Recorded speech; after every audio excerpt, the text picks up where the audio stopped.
Welcome to an Indigenous teacher's classroom. I like to make crafts and I like dragons. And I like really to show off a lot of kid-centric stuff. So we have lots of artwork. We have dinosaur love letters. Things I pick up at Target that I think are hilarious that the kids like put stuff on. Like googly eyes is a thing.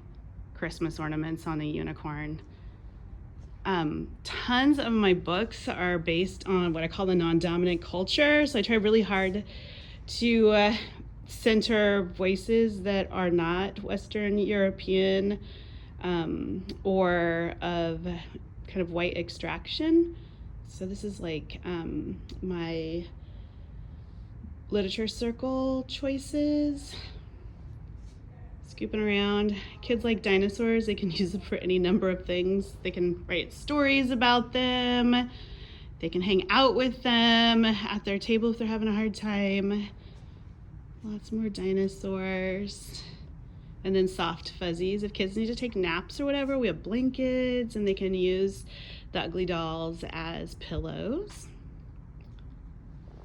Lots of just kind of celebrating and elevating forms of literature that are not always considered fun or exciting, poetry in particular.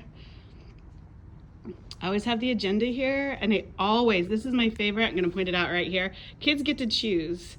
So I'll come up with one or two curriculums, I'll then pitch it to the kids, and then we've not worked on consensus yet, so we've been doing typically majority vote. I hope next year to actually work on consensus building so that we don't have to use majority voting.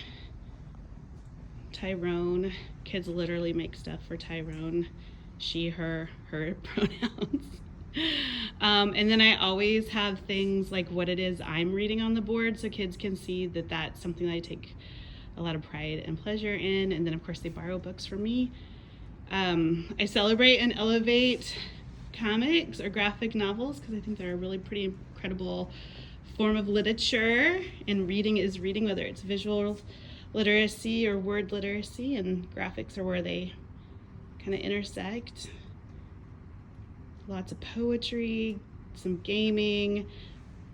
I try really hard to have Indigenous voices in a lot of stuff, so even though I don't have them, or I don't have Indigenous authors or Asian authors or any of those sort of stuff put out as though they're special. I have them put on the desks or in my bookcases as the usual, because that's kind of what I want kids to note and notice about the classroom. My room tends to be really noisy, which is fine. For me, not always for other people, and I let children or the kids decide where they want to sit, and they can always move, they can work by themselves. It's just, I try really hard to have a community, so hopefully this helps. Thanks.